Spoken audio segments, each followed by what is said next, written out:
So while the case is tragic, it also deserves fairness, and that fairness must extend to both victims and the accused. That is what's most important. So in this episode with Dateline, we examined Kohberger's background, and they put personal history, behavioral quirks. They included interviews and commentary from former classmates, acquaintances, and journalists. Nearly all the feedback was negative. And these descriptions like creepy, distant, arrogant, and odd, they were used freely. And what's the problem with that is that that is not something that is typically done especially before a trial is even began.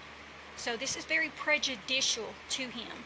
So yes, and most of you from the very get-go were like, this doesn't seem like this should be permitted. Well, it generally isn't.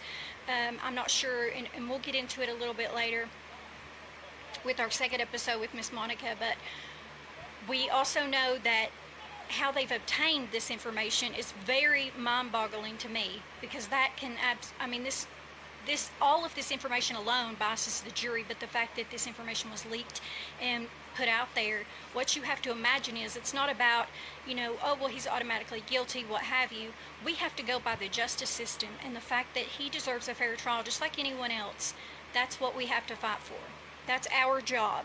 So the concern there, it hasn't been the trial yet. There's no verdict. There's no presentation of defense evidence, no cross-examination. These are just opinions. So why is this a problem? This kind of media framing poses three major problems. Number one, it undermines the presumption of innocence. If this were you and your case or your child, in the U.S. legal system, every person is innocent until proven guilty in a court of law, period. Not in the court of pupils or public opinion, not in a documentary edit room in a courtroom. This is in the United States, period, and it can pulls in the jury pool. So the more Dateline social media podcasts paint a clear picture of guilt, the harder it becomes to find an impartial jurors. And that damages the fairness of the trial, and this could lead to appeals or mistrials, setting justice back for everyone involved, even the victims. And it risks creating a narrative instead of reporting facts. Bryan Kohberger's behavior may indeed raise eyebrows, but selectively airing only negative commentary creates a character assassination, personally. It's not a balanced portrait. I did watch it thoroughly. Matter of fact, I watched it twice, and it clearly is destroying his character. And I don't mind, most of you say, oh, well, he's guilty, and maybe that's my opinion as well. But my opinion does not take away from the fact that he deserves a fair trial, and that is something that I am very adamant about with anyone. So whenever you don't have a balanced portrait, that's basically your storytelling. That's not journalism by any means.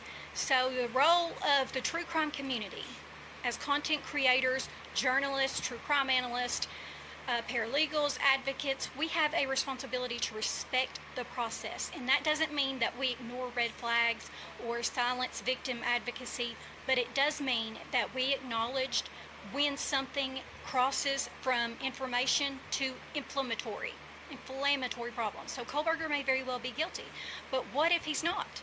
If media bias influences this case, we risk convicting someone outside of due process and setting a dangerous precedent for future cases. So we're going to begin looking at some of the aspects of what Dateline has shown, and we're going to start with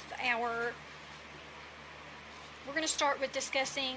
For one, it starts off with 6 weeks before a mass intruder slipped into a rental home on the edge of the University of Idaho campus. It goes into the fact that Bryan Kohberger was coming under pressure. And that's what? I was just appalled at how Dateline portrayed him, and I don't care if he's guilty or not, and I don't care what anyone else thinks if he's guilty or not.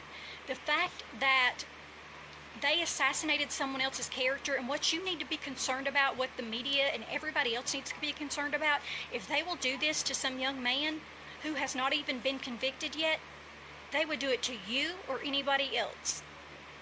That's just the way Right. That is just, and that's absolutely concerning. So the way I look at things and the way that I see these cases, and I deal with these cases every day, I'm very, very experienced in the legal field, is I put myself in this perspective, in their own shoes, and then I go from there. So the fact that they automatically put Bryan Kohberger was under pressure is concerning to me. That is not a professional media channel at all. I mean, it's just not, it's not journalism, it's not analyzing anything. It's absolutely, the fact that they done that, when I sat there and depicted things in my mind as I'm watching this, I'm like, you know, regardless of, hey, maybe this is facts, maybe it's not, but it's the fact that they went and done something that they should not have done and could have really made a big problem for this whole case, for victims, for everyone involved. That's what's concerning to me. It also goes into how he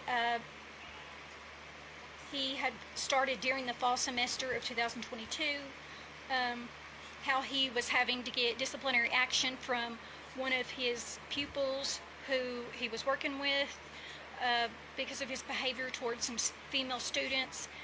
I mean, I could go on and on and on, and we're going to play some audio and some video here. But just the mere fact that that's all that they did was portray him in a negative light and didn't give the defense any type of you know, acknowledgement.